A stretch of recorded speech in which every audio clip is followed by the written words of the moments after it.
Now the news from the Voice of America.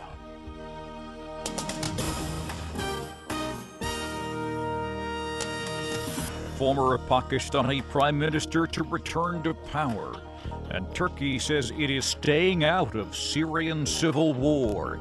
From the VOA News Center in Washington, I'm Christopher Cruz. The political party of Pakistan's former Prime Minister Nawaz Sharif appears to have won Sunday's parliamentary elections. Mr. Sharif has been Prime Minister twice before.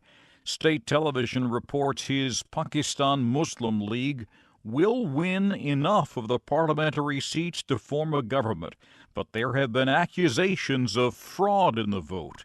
Reporter Sharon Behn tells us about that. Pakistan's election commission declared the country's elections for a new National Assembly and government leadership as largely free and fair.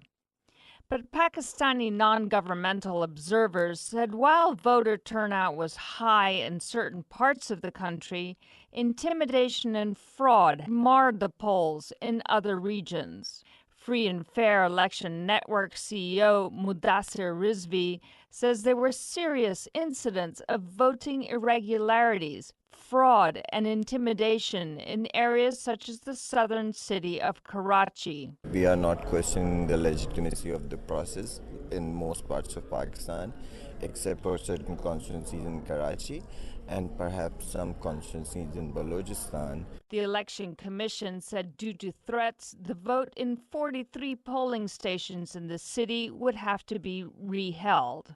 For VOA News, this is Sharon Behn in Islamabad. The party of Bulgaria's former Prime Minister Boyko Borisov appears to have won a third of the votes cast in parliamentary elections Sunday. Experts say no party is expected to win enough seats to form a government on its own. Mr. Borisov would have to try to form a coalition government, possibly with the socialists, who were expected to get about a quarter of the votes. Some observers say that won't happen, and voters will be forced to go back to the polls yet again. Voters in the Philippines go to the polls on Monday. 33 candidates are running for 12 Senate seats. About 18,000 other elective offices will be filled throughout the country. Turkey's prime minister says his country will stay out of what he called the Syrian quagmire. Recep Tayyip Erdogan spoke Sunday in Istanbul, a day after 46 people were killed in a double car bombing in a Turkish town near the Syrian border. The Turkish government said 9 Turkish citizens were arrested following the attack Saturday. Syria denies any involvement, and no one has claimed responsibility for the attack. Still no demands from gunmen who kidnapped the wife, daughter, and driver of a Nigerian Supreme Court judge late Friday. Nigerian news agencies report officials said the kidnapping happened in the southern state of Edo when gunmen intercepted the car. Political opponents of President Obama say his aides are hiding information about the attack on the American consulate in Benghazi, Libya last September. 4 Americans were killed, including the American ambassador. The VOA's Michael Bowman reports. I'd call it a cover-up. Senator John McCain appeared on ABC's This Week program. I would call it a cover-up in the extent that there was willful removal of information.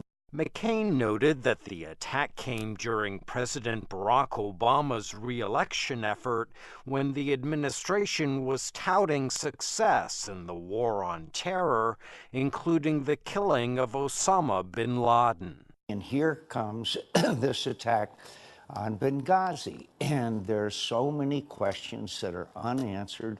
Also appearing on This Week was Democratic Senator Jack Reed, who was asked if he agreed with McCain's cover-up assertion.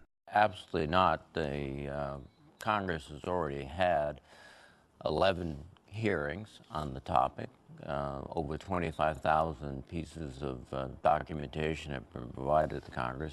Michael Bowman, VOA News, Washington. Angry senior members of the Republican Party are calling for an investigation of the federal agency that enforces America's tax laws.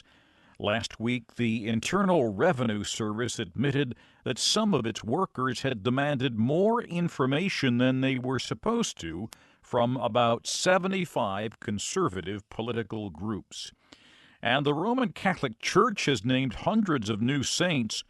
Pope Francis led his first canonization ceremony since he was elected leader of the Roman Catholic Church in March. It happened on Sunday. He named as saints people who lived in the southern Italian town of Otranto and were murdered in 1480 by Ottoman Turks. The Turks demanded the people there convert to Islam. They refused, and the invaders beheaded 800 men and boys. And that's the news at this hour from the Voice of America. For more on these and other stories anytime from around the world, go to voanews.com.